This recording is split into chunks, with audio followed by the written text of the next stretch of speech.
Hey everyone, this is Paul from Thinking Christian, and in this video I'm going to talk about why the argument from religious evil fails. This is an argument for atheism or against theism, and I'm going to try to explain why I think this argument really just is not that compelling.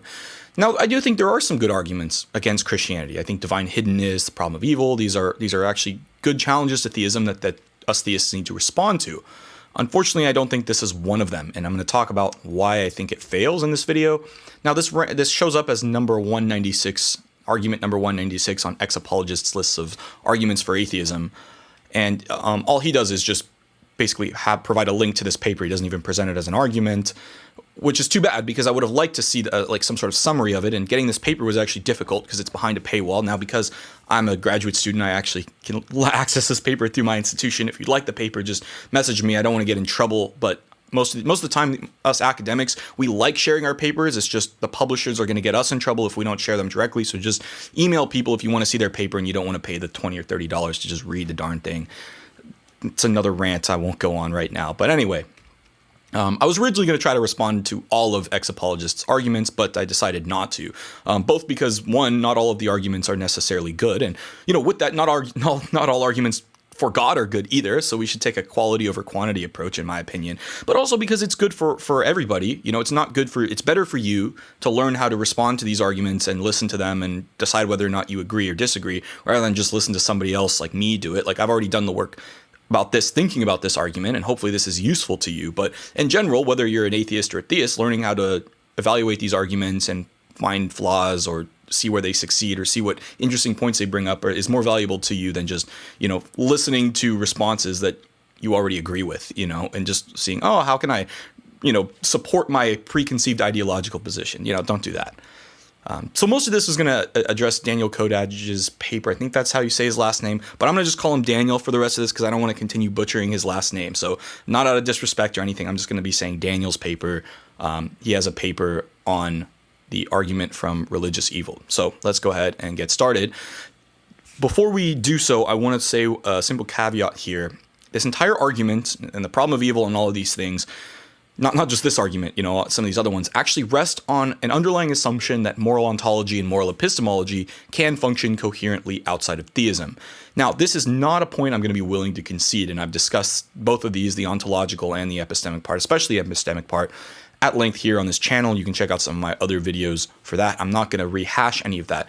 The point I want to make here is that while I am going to set this aside for the sake of this argument, but these disagreements go much, much, much deeper. I'm of the opinion that moral ontology and moral epistemology are much better explained under theism and much more coherent under theism than not, and that atheistic or naturalistic accounts of moral ontology and moral epistemology fail and are actually destined to fail for philosophical reasons. But once again, I'm not going to get into that here, but I'm just trying to point out that I'm willing to set that aside for the sake of this argument, even though in general I'm not willing to concede this point. And really what I'm trying to say here is these disagreements they go way more fundamentally than just, who causes the most evil. It's like, what is even evil and how do we account for it or explain it or how we come to know these things. So yeah, let's just put that aside here. Now, the first thing we need to do is differentiate between the emotional and logical problem of religious evil, just like when it comes to the problem of evil in general. And the first thing I want to say here is, obviously, when religious people do evil things, religious evil makes people want to turn away from religion. And I don't think this is a controversial point at all. In fact, I've experienced this myself. It's like religious people do bad things, religious people being judgmental or violent or just otherwise unpleasant. It makes people not want to join the club. And I think as an emotional problem, this is very, very compelling. The people who have suffered at the hands of the church or religion or whatever, they are going to need our love and support. Not necessarily rational arguments or us telling them that they're wrong or being irrational or anything like that. So I want to put that out of the way. However, in the context of an intellectual debate, let's assume that these people have gotten the help they need so we can address the alleged logical problem, not necessarily the emotional pieces of it, even though I think those can be there under the surface in many cases, right? If you're struggling with an emotional problem, you need therapy, not arguments. And similarly, there are a lot of atheists I counter online that are really unpleasant and not the kind of people I'd want to hang out with. But that doesn't necessarily mean that or imply that atheism would be false per se. Just because I don't like the behavior of certain people doesn't mean it's false. I do think when it comes to religion, it is a different problem, and we're going to talk about this.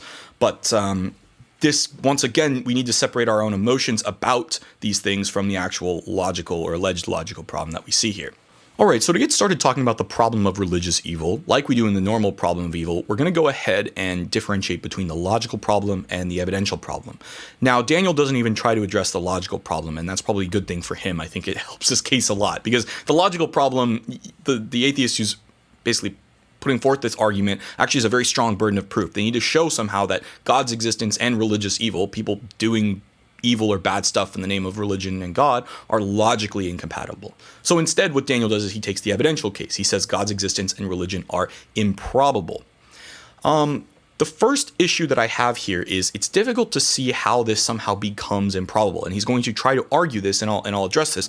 But saying that it's somehow improbable versus, what do we mean by improbable? It has a less than 50% chance to be, or it's less likely given the evidence, but all things considered, theism is still more probable than not if you factor in, say, cosmological and other types of evidence.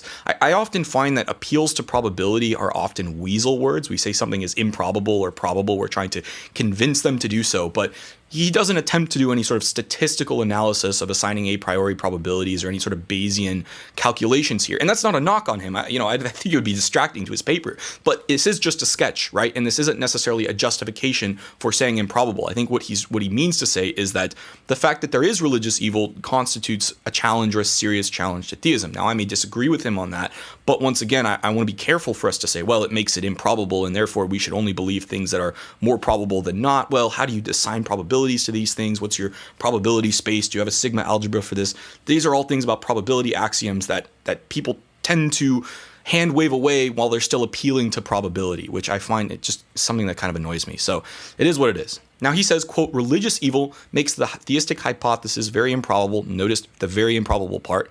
Because facts of religious evil suggest that God expressed the objective moral law in such a way that obeying his commands can motivate or can fail to prevent or can seemingly justify horrible evil. Now, the first objection that I would have here is, what are God's commands? And are they in a way where would God command or allow the justification of horrible evil?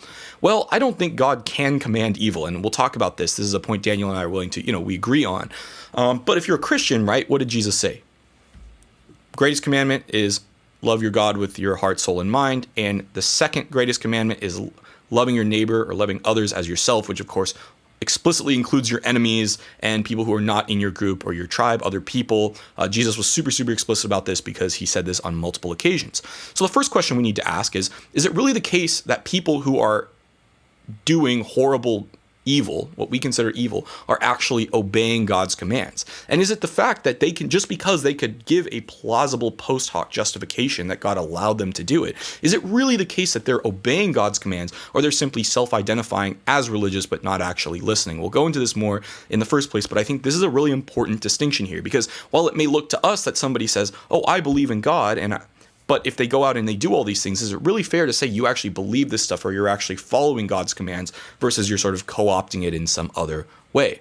But more fundamentally, once again, right, how does this make the theistic hypothesis improbable, or what he considers to be very improbable? Because we don't see the a priori probabilities or the Bayesian type of analysis, it's difficult for me to even say, yeah, I would agree this would be very improbable, even if I was to accept this and this and this and this. So that's like the first point I want to make. Now, Daniel formulates the problem as a traditional argument like this. I think this is very helpful. He says, premise 1, belief in God causes evil. Premise 2, God condemns evil. Premise 3, whatever God condemns is objectively wrong. Conclusion, or 4, therefore, by 1 through 3, belief in God causes something objectively wrong. 5, theists should refrain from doing anything that causes something objectively wrong, and therefore, by 4 and 5, theists should refrain from believing in God. And obviously, the place that pretty much all theists I can imagine would have a contention with is number 1. What do we mean to say when we're saying belief in God causes evil? Is that really what's going on here? Is it the case that belief in God is the causal factor in whether or not people commit evil things or not? Because there's also been plenty of evil that has been done by people who don't believe in God. So is it really the case that belief in God is the causal factor here? Or could one argue that it's something else, like the fact that we have a sinful nature, the fall. There could just be a lot of other factors. So, right, how is it that belief in God causes evil? I would obviously want to see more support for this premise than not, and that would be where I would actually have an issue, and the whole argument would just fall apart if premise one doesn't succeed. I understand, I think, what he's trying to get at, that there have been a lot of bad things that people have done in the name of religion, but I don't necessarily see how this is taken as an argument against theism. We'll talk about where this could show up, but I mean, on the surface here, it doesn't seem to be the case. And I think rather than accuse us of committing a fallacy of attributing causality, what I would say is, how could we possibly establish this as causal versus correlative? How could we just say, well, people have a natural tendency to do evil? Is the fact that people have a natural tendency to do evil somehow a problem for theism? Well, if it is, that wouldn't necessarily be a problem of religious evil. That'd just be back to the normal problem of evil. So once again, how is it the case that belief in God causes evil? This is where I would say, well, how? How is this the case? Otherwise, I think this is where I would dispute this argument. And then the next thing I would say too is, I don't think God just wants us to assent to the proposition God exists. I think God wants more than just us believing that he exists. Just believing that God exists is not enough, I think, in general. Just in the same way that me believing my girlfriend exists is not enough for me to have a healthy relationship with her. There's also, things I need to do and ways I need to behave for me to be a good boyfriend or whatever, to stay in a relationship. So it's more than just, I think, mere belief or assent to a specific proposition. Now, Daniel lists these propositions, and then he adds two more kind of later on in his paper. He adds 7, which is that agents of religious evil believe in God, which I would totally agree with. And this is really his point number 9, but I'm calling it 8 star. 8 star, even though agents of religious evil believe in God, this does not stop them from perpetrating horrible evils. Now, I would agree with this point, right? I think that mere belief in God is not necessarily, belief that God exists at least, is not enough to stop people from perpetrating horrible evils.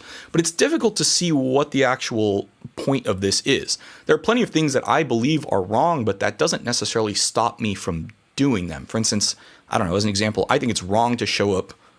I think it's disrespectful for me to show up late to class. And yet there are times I still sometimes show up late to class. So me believing that it's wrong is somehow not enough to convince me to always do it, or sometimes isn't even enough to cause me to make a change in my behavior to actively avoid doing certain things that I know are wrong, even on that baseline level. So I don't really see what the problem here is. What's the point? I would agree with this, that mere belief in God is not enough. And one could argue, if you're Christian, Adam and Eve, they knew God way more personally. There are all these stories of, God walking around the garden. Now, whether the historicity of this is obviously up for debate. But if you take the story, more at face value, you could say, well, Adam and Eve were people that knew God existed very, very clearly. They obviously believed God existed. And this still wasn't enough for them to follow his commandments. So where's the problem here? But really, mere belief isn't necessarily enough. And I'd even argue Jesus would agree with this as well. We see here in Matthew 7:21-24, not everyone who calls me Lord, Lord will enter the kingdom of heaven, but only those who do what my Father in heaven wants them to do. When the judgment day comes, many will say to me, Lord, Lord, in your name we spoke God's message, by your name we drove out many demons and performed many miracles. Then I will say to them, I never knew you. Get away from me, you wicked people.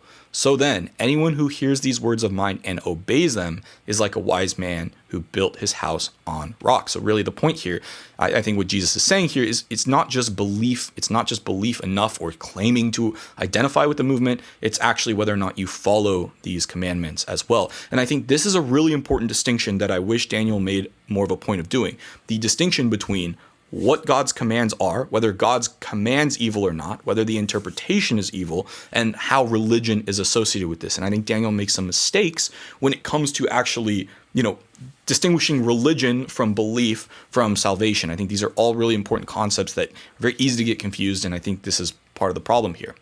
So let me make a really quick aside about belief. What does it really mean to truly believe something? Now, my argument here is that saying you believe in something doesn't actually mean you truly do. Now, this is a weird thing, but suppose for the sake of an argument, I say there's some invisible unicorn in the middle of my bed, and the idea being, its horn could be positioned somewhere that if I jump on the bed, I could land on the horn and seriously injure myself, right? But if you see me jump right onto my bed after telling you that I believe there's an invisible unicorn there that could seriously injure me if I jump on the bed, you're going to be like, no, you don't actually believe this because you're not willing to adjust your actions in accordance with your belief.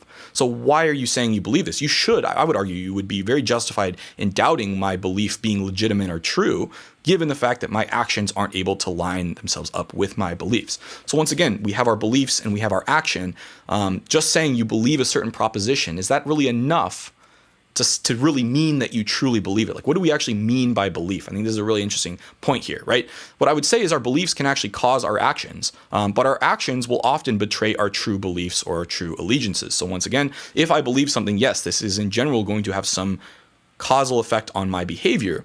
But if you hear me saying that I believe something, but my actions don't actually reflect it, I think you should be skeptical that this is my indeed true belief. So once again, self-reporting is not necessarily the best way of determining true belief. I don't know if actions are necessarily either, but maybe it's some combination of the two. Maybe it's just not as straightforward as just, okay, these people say they believe this, so we should just accept them at face value. I think in general, that's a good way to go unless their actions seem to really contradict what they truly believe. Anyway, let's move on. I think the strongest point against the argument from religious evil is the free will defense. And I think the free will defense here actually it helps make this problem, the problem of religious evil, just generally the problem of evil itself. It kind of helps recede it as not a specific challenge to theism in the way that the problem of evil is in general. So what it goes like this, right? God gives us free will as a gift, which includes the free will to do evil. And as a result, God doesn't just step in as soon as we become religious believers and take away our free will to do evil. And this includes even terrible evils.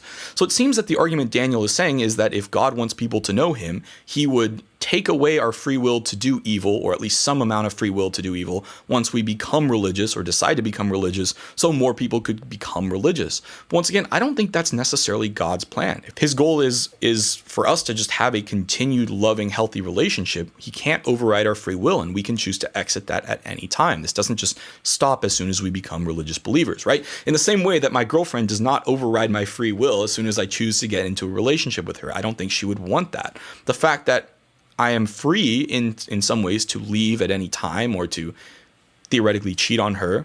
The fact that I have that as an option and yet choose not to do it is more valuable to her than if all of a sudden when I say I do, I no longer even have the temptation. I'm just like forced to choose. So this whole idea, I think it goes into what it means to actually have freedom. So once again, it seems Daniel's argument is that God somehow should step in and then no longer have a choice to do evils, or at least terrible evils, if we choose to represent God in some capacity.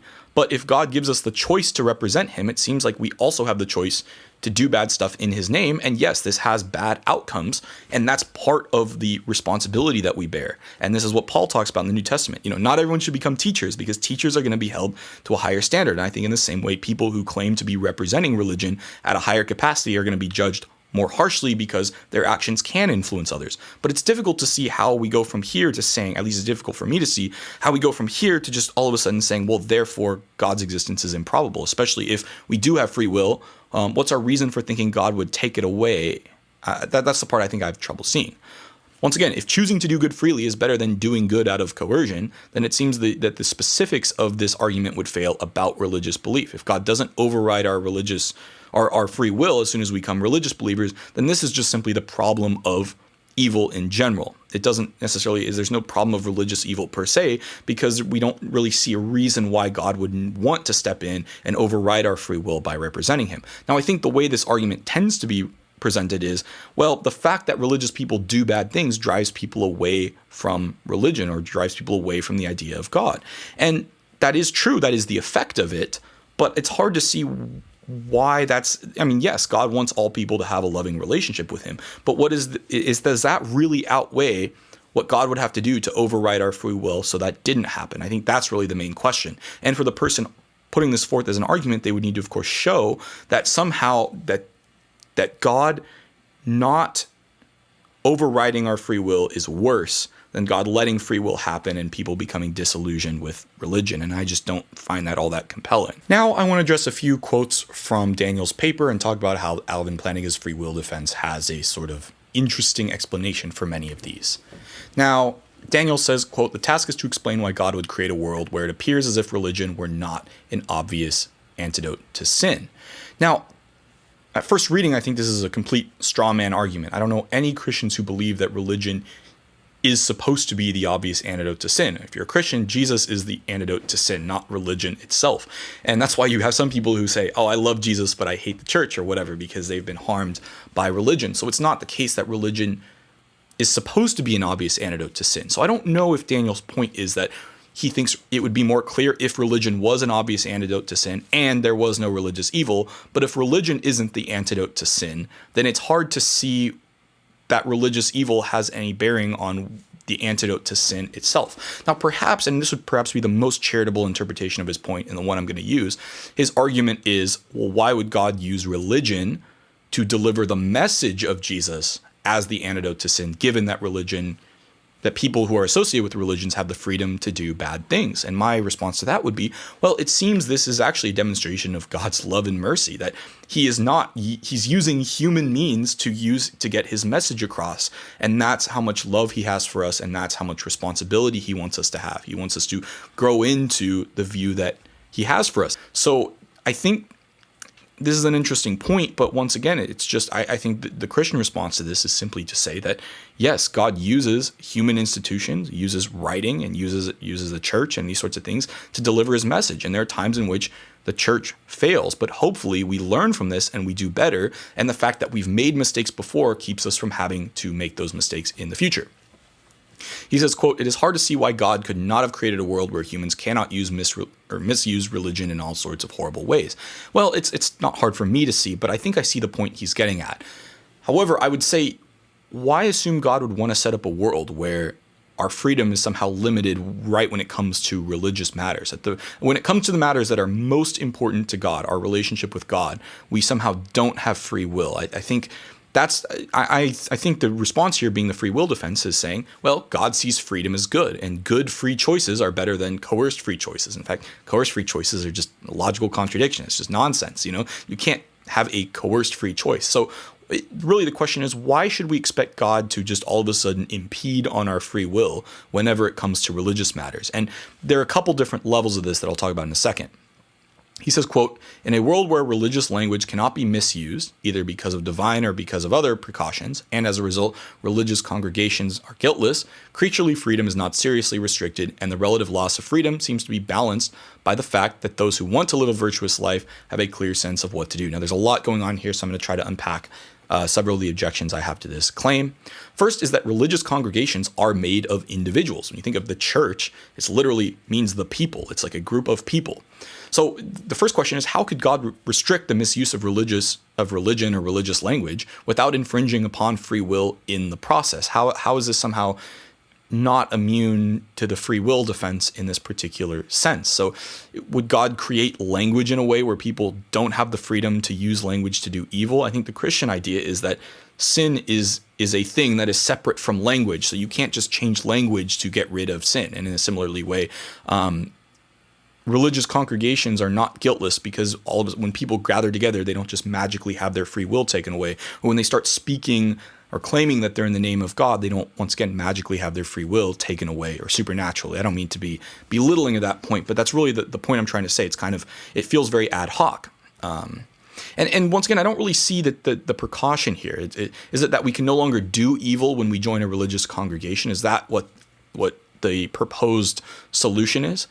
Because at that point, right, is it we can no longer do evil acts when we're in a group, or that we can no longer do evil acts when we're not in a group? But if that's the case, if God's going to start, infringing upon our ability to do evil acts, he would need to actually stop us from being able to have evil thoughts that would lead to us wanting to do those evil acts and thus doing them. And that's kind of the point C.S. Lewis makes. So I think it would be very odd for God to have a point where he draws the line and says, well, this is no longer where people sin, and this is where I'm going to override people's free will. It's like, all right, you can kill 100 people, but the 101st person you kill, that's when I'm going to override your free will. It seems very ad hoc. It doesn't seem very parsimonious if we believe, God has revealed himself in natural law, where we have these very beautiful types of expressions and things. This doesn't seem really consistent with God's language to have all these sorts of exceptions and things like that. That would at least be my argument. So once again, I don't really see how this would be in line with God's plan for the world. I think God just gives us the freedom and expects us to use that freedom responsibly, and, is going to judge people fairly. But for those of us who misuse that, lots coming, right? So that's really the point. I think God he also gives us reflection and experience. It's not just about having blind faith. It's about using reason and learning from these actions and learning from the mistakes from the past. So what's the main point here? Let me try to wrap this up. I think God's goal for us isn't just for us to do the right things. It's for us to understand what the right things are and also do them. So it's not enough to just know what the right things are, and it's not enough to just do them. It's to know what good is and to do good. And within this, there's this Aristotelian idea of virtue. Ethics is something that we have to practice, and sometimes that practice involves making mistakes. And if you look at the history of the church, yeah, there's a lot of mistakes that we've made. But hopefully, over time, as we've made these mistakes, we've learned and we've gotten better and better and progressed. Daniel says, quote, "If salvation is achieved through religion, as traditional theism implies, then God can only allow religion to be evil at the price of making it ambiguous what the right way to salvation is." I think this is just really off the mark here. For Christians, at least, salvation is not achieved through religion. It's found through Jesus. I don't think Daniel appreciates or understands, given how this is worded, the distinction here. I think perhaps you could make the argument, as I said before, that God is choosing to use religion, which somehow does evil things, to deliver his message. But I think that ignores some of the nuance of what we see in the New Testament as well. We see in Paul's writings, Gentiles who do not have the law do by nature what the law requires, show that the work of the law is written on their hearts, their consciences also bearing witness, and their thoughts either accusing or defending them. So once again, Paul is saying that not everyone who, that not everyone necessarily needs religion to know what is good, but perhaps religion is the institutional structure that allows us to better understand what is good. And even though it makes mistakes, hopefully in general it does better and progresses, over time, us being God's people. And I think we get to this point where we end up blaming God and not ourselves. Daniel says, quote, "If evil is a sort of spiritual chemotherapy necessitated by our inherent sinfulness, why does God add to our troubles by making religion implicated in the very problem that religion is meant to solve?" And here is where I think I have a lot of things I could say about this, is that I don't think God necessarily created religion. Religion is the practice of doctrines that we have been given by God. And the fact that, I think, separates the things that God gives us versus the things that God created. Whether, to say God created religion as opposed to, man creating or being a part of the creation of religion around things that are given by God is a really important distinction to make. And it's difficult to see what God's role is in all of this. What is the solution that's being implied here? That God basically creates the world in a way where God restricts religious believers' freedom to abuse religion in God's name. Well, as I've kind of talked about, that does seem kind of ad hoc. So if you accept that could be ad hoc, then I'm curious what the actual proposed solution is. If we have free will, true free will, this means we have the freedom to use even God's name or religion in a harmful and sinful way. And of course, if you take the whole story of Christianity, this means people are going to be punished to the extent to which they misuse this, and I guess I don't want to say rewarded. That has this very sort of utilitarian idea, but God understands all this stuff and will make sure everything's good, so it is what it is. And as Uncle Ben or Eleanor Roosevelt said, with great freedom or power comes great responsibility. What I would say here is, it seems to me at least, that the greatest possible goods may only be achievable if we also have the power to do great evil. Our choice is to do good. Our choice, basically, to do good unrestricted is better than a restricted choice. And what is a restricted choice anyway? Which basically means God gives us the choice to choose him and does not arbitrarily restrict our freedom whenever it's going to cause above a certain level of harm. And he expects us, in my view, to learn from our mistakes and to do better, and learn through our mistakes throughout history as well.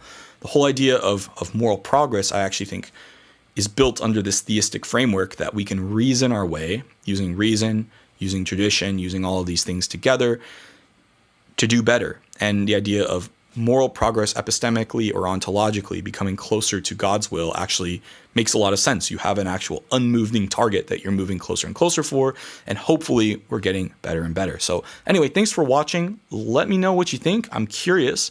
Do you think the problem of religious evil is a serious problem? Or, like me, you don't really see how it's a problem at all or any different from the problem of evil? Anyway, thanks for watching, and I will see you in the next video.